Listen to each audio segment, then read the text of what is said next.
We'll give you 3 freshmen that have a chance to change the trajectory of Ole Miss football in 2025, and maybe a bonus name.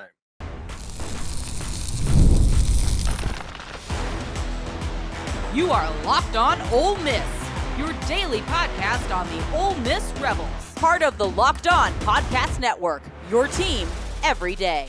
The Locked On Ole Miss podcast is the most watched Ole Miss podcast out there. I'm your host, Steven Willis, a 10-year veteran member of the national media and a former Ole Miss staff member.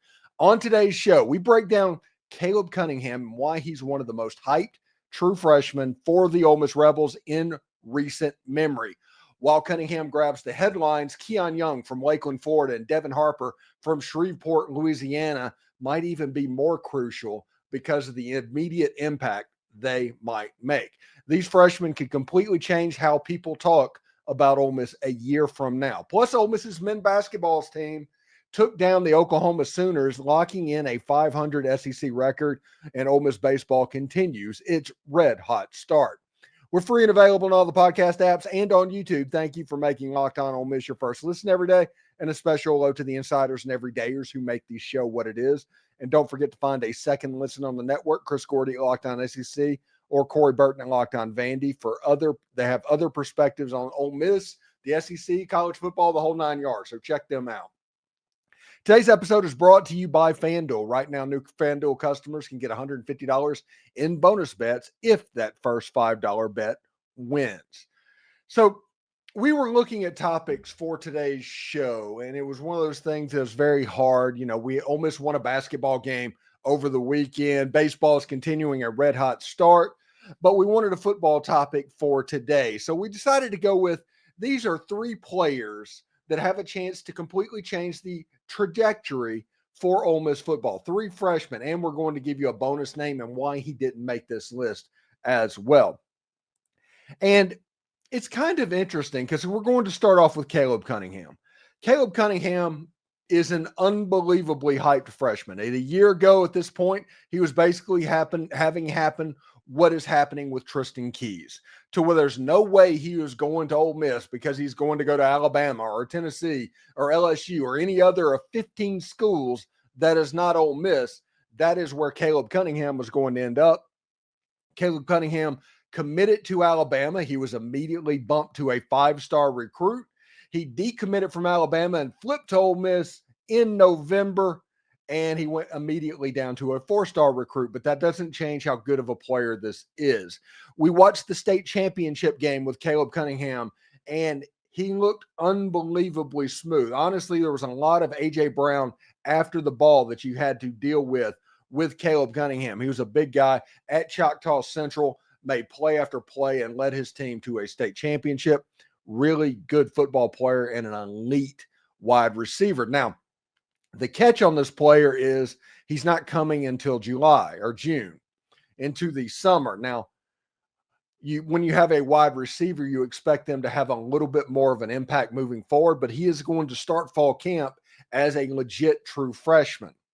He has the chance, if he hits, to make an impact at a very high level. He also has a chance to take a little bit of time to develop, and Caleb Odom or Trey Wallace or Deshaun Stribling, those guys end up as the outside wide receiver. But this hyped freshman, if he hits, if he gets to Ole Miss and picks up the offense and does the things that he needs to do, has a chance to be a really good player. And the reason, because of how explosive he is, that Ole Miss takes a step this season, even with an Austin Simmons at quarterback and the new position players that they have as well. The next player is Devin Harper. He's an offensive lineman, interior offensive lineman from Captain Shreve in Shreveport, Louisiana. He was a late flip from LSU to Ole Miss that Lane Kiffin and Ole Miss was able to get. And from what I've heard in the early part of spring practice, he's getting some pretty rave reviews. So he has a chance to get on the field pretty early. I expect this guy would be a immediate help run blocking. Now, one of the big players on the interior offensive line is Patrick Kutas, the transfer from Arkansas. The other interior offensive lineman's going to be interesting, and Devin Harper has as much chance as anybody to fill that role. Him and Bryson Sanders, gives the Ole Miss Rebels a chance for a homegrown look at some impact freshmen that can help their running game out a bunch. Remember, in 2024, Ole Miss struggled to run the football. Lots of people have theories on why they struggled to run the football. I think it was a simplistic running game that kind of ate them up and kind of forcing 11 personnel with tempo and the defense knowing what was coming. I think that was problematic. There was too many opportunities on these 4th and short tempo plays that the defense attacked just directly at a spot. I think that the offense is going to get a little bit more complex in 2025, even with Austin Simmons. But Logan Diggs being healthy at running back, Shekai Mills Knight, who we're going to talk about in just a second, Keon Lacey, Jordan Simmons. There's a lot of players that have a chance to be really good, even with the injury of Trey Hall. And a lot of that has to do about what Devin Harper can do. He's the first top 100 level offensive lineman that Ole Miss has signed in a couple of years. And because of that, I think there's a chance for an early impact on this player. And if he hits at a very high level, which most people think he has a chance to do, that's going to help the Ole Miss running game, make them a little bit higher up and hit a different level in the stratosphere for Ole Miss football. Now, the next player is Keon Young. Keon Young, Cortez Thomas, and LaDarian Clardy. Those are 3 players that were brought in as safeties in this recruiting class, and all of them are good. Legitimately good. Keon Young and Cortez Thomas were both Under Armour All-American, and LaDarian Clardy was just an All-State Florida player. We're talking about good athletic guys that can set up in the back part of the defense over and over again. Keon Young, I really like as a player. He is the type of football player that has a chance to lead Ole Miss's defensive back room for multiple years. As a free safety, he has a chance to replace Trey Washington. Those deep safeties that Ole Miss have been pretty good at over the last couple of years, Keon Young has a chance to be the next version of that. Now, he's a young guy. There are going to be busts, so it's going to be up to Keon or Cortez Thomas or LaDarian Clardy, whoever is back in the back, to be ready to go in their game. And if he's able to do that, he has a chance to be really good. When you look at the positions on Ole Miss as a football team, even though a lot of players graduated or transferred and 18 or something out of the 22 are new starters that started less than half of the season or something like that. The position that has everybody concerned right now would be the defensive line position or the defensive back position. Offensive line, people are going to complain about that because they always complain about it, but they can't really complain about it because they know exactly what that's going to look like. People don't know what the defensive back position at Ole Miss is going to look like with Jalen Braxton and Chris Graves and that on the outside and Clardy Young and those guys at safety, plus the transfers that came in that is supposed to provide a little bit of cushion for those safeties. Keon Young can take a little bit of the bite off of that position group by coming in and taking the defensive back room and the free safety position by the horns in spring practice and carrying it into fall camp. I like Keon Young, and I think he has a chance to be a really good football player for Ole Miss. Now, a bonus player that everybody cares about is its most hyped freshman, so I put him on this list. I do not think that he is on the same level of these guys because there are other players at his position that have a chance to completely take over the position to where you don't need this player to really hit immediately. So he didn't make the top 3, but as a bonus player, I did want to talk about Shekai Mills Knight. He's a running back out of the Baylor School in Chattanooga. He is a Navy All-American. He's set to report to Ole Miss this summer, just like Caleb Cunningham. And anytime that a player reports in the summer, it can cause a little bit of a delay in the fall. So Shekai Mills Knight, I'm not going to put all the pressure on him, but he's 225 pounds. He basically was the designated pass blocker in the Navy All-American Bowl, and he's just a really good back. If he can do some of the stuff that Quinshawn was able to do in short yardage, you're looking at somebody that has all of the attributes that you're looking for from a running back and has a chance to really hit. So if he hits in the fall, This is another example of being able to elevate Ole Miss. Both Caleb Cunningham and Devin Harper and Keon Young and add Shekai Mills Knight, if all of those players hit in the fall, that's probably 2 wins on Ole Miss's schedule. That could be the difference between 9-3 and 11-1, those 4 players. This is one of the most hyped recruiting classes that Ole Miss has had. Ole Miss has 10 or 11 4-star players. If you believe in the blue chip ratio, this is yet another class where at the high school level, they were able to pull in 50% blue chip players. So we'll see exactly how that goes over the next couple of weeks in spring practice and moving into fall camp. After finally clinching the win against the Oklahoma Sooners, the Ole Miss Rebels now have a free shot against the Tennessee Volunteers. Both of those teams are going to be inching for a rock fight on the court, and Wednesday's showdown is not to be missed. So stick around. Attention Locked On Ole Miss fans. Ever wished you could directly support your favorite Ole Miss athletes and be part of their journey? Now you can with Roy, the NIL app that puts fans in control. Before Roy, NIL deals were often handled behind closed doors, and fans like you did not have a clear way to directly support the players you love. Now with Roy, you can completely make a real impact and feel closer to the athletes representing Ole Miss. With Roy, you get to choose a player that you want to support, decide exactly how much you want to contribute, and get exclusive content straight from the athletes you back. The best part, if your player transfers, you get your money back. So it's a risk-free way to show your support and make your voice heard. Support your favorite players directly and help shape the future of Ole Miss sports. Download the Roy app today, now from the App Store, and start backing Ole Miss athletes the way they deserve, with transparency, trust, and real impact. This is the future of college sports. So join it by downloading Roy and supporting their favorite athletes today.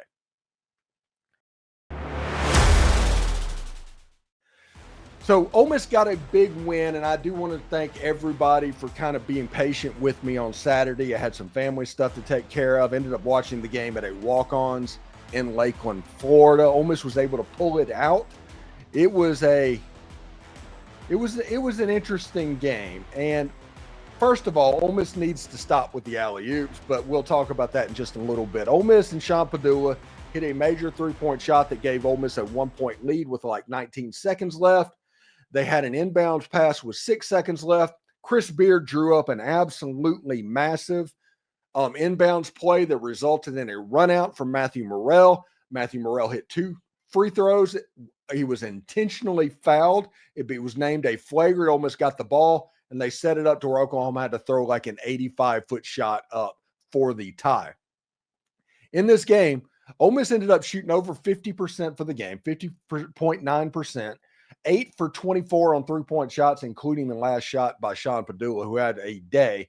9 turnovers for Ole Miss, 28 rebounds, 18 fouls. Oklahoma shot 52.9%, 10 for 22 from three-point shot. I think Forsyth had a really good day from 3, 15 turnovers. Ole Miss turned up the pressure in this game. Rebounding was close. They only had 29 for the day. Ole Miss did a good job. If you do not dominate the boards, you do not beat Ole Miss. That's just the way it works. Oklahoma had 22 fouls on the day. And Ole Miss was led by Sean Pedulla. Sean Pedulla had 26 points, 5 rebounds, 3 assists, and it was the free space of all free spaces that a kid from Oklahoma was going to have a big day against the Oklahoma Sooners. This is a guy that was completely locked in. He got himself into a little bit of foul trouble over the course of the game. He was so locked in, but he hit a shot when it absolutely mattered. Good for Sean Pedulla, 26 points, 5 rebounds, and 3 assists. So Ole Miss was able to get the win. And leading into this game and leading into, honestly, that last three-point shot, it was so frustrating because Ole Miss would pull out to 11 points, to 9 points, to 7 points over the course of the game, and then it would immediately get sucked down in Oklahoma to be like a 1-point lead. That's what it was. And Ole Miss would have to fight back and build the lead back. And it felt like in this game, and this entire losing streak, whenever Ole Miss needed a stop or a bucket on a possession, Ole Miss was unable to do it. When they needed to stop, they couldn't make it. When they needed a basket, they couldn't get that either. Sean Pedulla hitting the three and putting up Ole Miss up by one kind of turned that around. And it sets up an amazing game on Wednesday against the Tennessee Volunteers. An absolutely amazing game because Tennessee as a team wants to have a rock fight with you. They do. They want it to be ugly, a defensive mess. If you love defense, the Tennessee versus Ole Miss game is going to be exactly what you want. The difference in this game is going to be pretty simple. If Tennessee hits their three-point shots, if they're good from the outside, Ole Miss is going to be in a little bit of trouble. But if Tennessee has an off day shooting the basketball, Ole Miss has the defensive firepower, and the game being in Oxford, this is a game that Ole Miss can win. Now, they need a little bit of help, but this is a game that Ole Miss can win. They actually played pretty well against Oklahoma. Oklahoma had a couple of matchups that they tried to exploit, but Ole Miss was able to basically counter it and end up winning the game. Ole Miss is going to be at least 500 in the SEC this season. This is the best conference in the history of basketball conference, and Ole Miss is guaranteed at a 500 record. Now, they have 2 games left in the regular season against the Tennessee Volunteers and against the Florida Gators in Gainesville. If Ole Miss gets one of them, they're going to be sitting pretty, and they're probably going to end up on the 5 line in seeding. There's a good chance that Ole Miss could lose both of these games. These are both really good teams that end up on either the 1 or the 2 seeding line, depending on who you ask. This is going to be a tough chore, and it is why the Oklahoma game on Saturday was so important. Ole Miss has a chance for some good vibes to play Tennessee loose. And if they can do that with what's going on, they have a chance to be effective in the game. And this Tennessee game, like I said, is absolutely a basketball game that Ole Miss can win. I don't know if they will. I don't know how it's going to look. But if Tennessee does not have one of their 7 for 9 three-point shooting games from Chaz Lanier, Ole Miss has a chance to make a little bit of hay in this game. They need to handle Zakai Ziegler. They need to make sure the outside shots and guard the three-point line and force Tennessee to play a 2-point game. If you can force that with the mid-range that Ole Miss can handle, and if Ole Miss can hit some outside shots, you can beat Tennessee. Tennessee's good, don't get me wrong.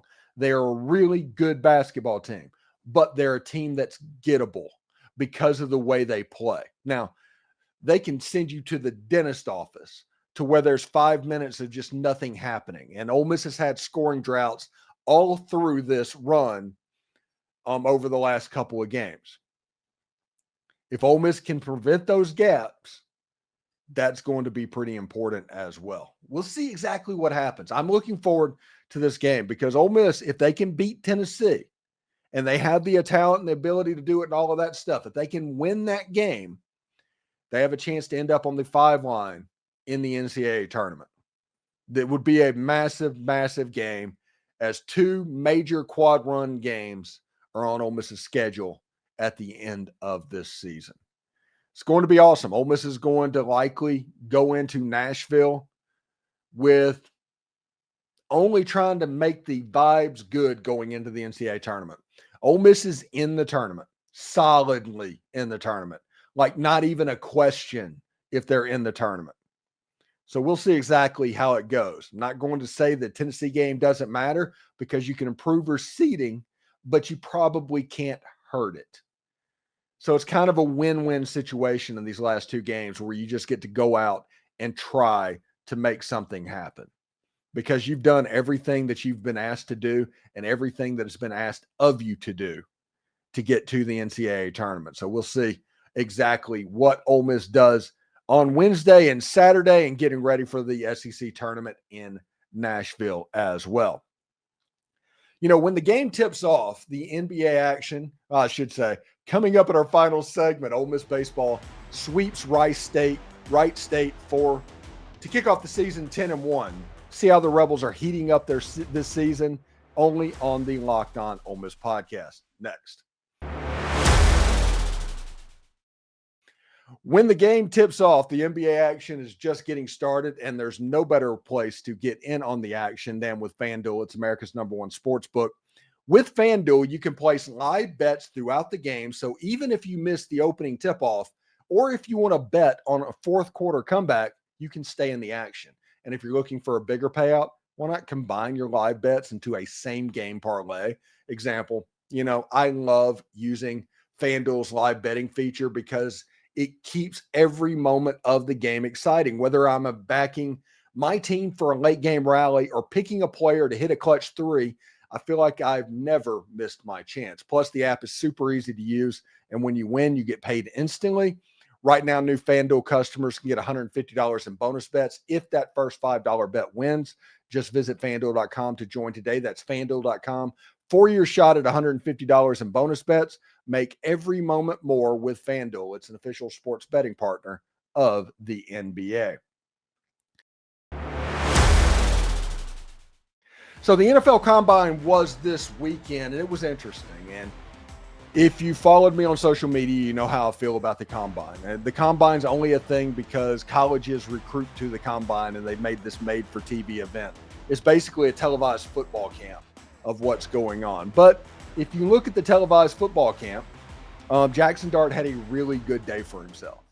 He nailed the interview like we all assumed he would do. He was the best passer on the field. He is somebody that has propelled himself into the first round. And if you've asked people throughout their rankings, Jaxson Dart has gone up, up, up, up, up. Now they have him somewhere in the bottom part of the first round, which is kind of where you want to be. Like I could see Jaxson Dart in Pittsburgh. I could see Jaxson Dart in Seattle of what's going on. And if you ask NFL draft people, you could see that him drafted somewhere around 20th in the first round. He's listed as a QB3 at the moment. I do not buy that. I think he's a better quarterback than Shedeur Sanders. I think he's a better quarterback than Cam Ward. But those two guys had the hype going into the tournament, and they're going to have to deal with it after the fact, especially not throwing at the Combine. Anytime you do not throw at a Combine, like Arch Manning at the Elite 11, I have questions because that is telling me that you do not want people to see something. And because of that, every red flag I have goes up. But Jaxson Dart had a really good day. Jordan Watkins had a really good day. Princely Amon-Mielen had a less than stellar day, but I think his film over the course of the regular season is going to help him out a bunch as well. I didn't hear too much about Walter Nolan, but Ole Miss as a whole had a pretty good day at the Combine, which of course they did. This was the most talented Ole Miss football team that's ever existed, and I still have no idea how they lost to Kentucky. Anyway, Ole Miss baseball has continued their hot start over the course of this season. They beat Wright State, I think 7-3 for a sweep of the Raiders. Ole Miss advanced to 10-1 in the course of the regular season with a home game coming up against Southeast Louisiana. I think it's a home game. And they play Murray State as well in the midweek before closing out the non-conference slate as far as the weekend games against Jacksonville State over this coming weekend. Ole Miss is pitching the heck out of the football. We all want to talk about Joel Mangrum and what he has brought to Ole Miss baseball. Ole Miss baseball right now, pretty good team pitching the ball. And their bats, as it gets a little bit warmer, is coming live. I think Judd Udermark is hitting a home run nearly every single game right now. He's a guy, unlike Hayden Federico, that deserves to be in the lineup each and every single game. So Ole Miss pulling that out, the bats coming live, they have the pitching. We talk all the time. Hunter Elliott, a true ace on Friday, is such a massive piece because when you have an ace, a real ace, your baseball team has that Friday game to where every single one of those Fridays you could win because those pitchers on Friday in the SEC, they're no joke.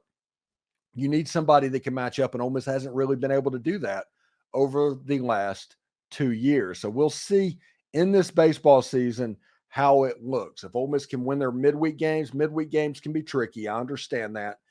Beat Jacksonville State just like they handled Wright State this week. Ole Miss has a chance to go into SEC play with 1 or 2 losses this season and in a good shape to make the NCAA regionals when everybody was wondering about that going into the season. This baseball team got ranked wins against Southern Miss, Arizona, Clemson. In those games, they're one bad inning against the Texas Longhorns away from being undefeated right now. And it's because of the way they're throwing the ball and playing defense, and also having good newcomers that are coming in and actually performing. It's not a situation to where a player comes in that's fairly highly regarded and he just disappears for a while. You have enough players performing in the early part of the season that this baseball team kind of is getting its mojo, getting its feeling, and getting ready for Arkansas in 2 weeks. So we'll see exactly how that goes. Really good stuff. Anyway, coming up when the NCAA tournament happens, I've already been tasked with putting what my availability times on the Amazon Locked On March Madness show that's going to be on the Amazon networks. They're going to produce the heck out of it. It's going to be a really big deal. They're going to do it for the men's tournament and the women's tournament. So it's 2 games that is going to be important, or 2 tournaments that's going to be important for both Ole Miss men's and Ole Miss women's basketball. I will be a part of both of those on those shows. So we've put in what time that I am going to be around, but that's the men's basketball NCAA tournament show and the women's basketball NCAA tournament show that's going to be broadcast on the Locked On channels, but also on the Amazon channels. And it's my understanding that it's going to be advertised and put out the same way that they do their NFL stuff. It's going to be a really big deal on the Amazon network. So please tune in for that. We're also a couple of weeks away from launching our new Locked On app, to where if you want to check the Locked On Ole Miss podcast, along with any other pro teams that you follow, it'll build a nice coordinated playlist for you, and you'll be able to check all those schools and all those teams that you want to follow every single day. It's going to be really cool. It's all part of basically the Locked On Ole Miss and the Locked On podcast going up to the next level. Locked On is getting ready to level up, and it's going to upset a whole lot of people. So get ready for that. But the fans, the people that are watching this, you guys are going to win because you're going to have a lot of stuff available to you. Should be pretty fun. I'm looking forward to what can happen. Anyway, thank you for making Locked On Ole Miss your go-to source for Ole Miss sports. We pride ourselves on offering the most comprehensive perspectives, which is why we're the #1 Ole Miss podcast out there. Your support means the world to us. Thank you for making Locked On Ole Miss your first listen day. For your second listen, check out Locked On SEC podcast. Host Chris Gordy holds no punches, covering the best conference in college football. Find Locked On SEC on YouTube or wherever you listen to podcasts. Hotty toddy, everyone. And remember, analytics is just the old English words that mean bad football. We'll see you tomorrow.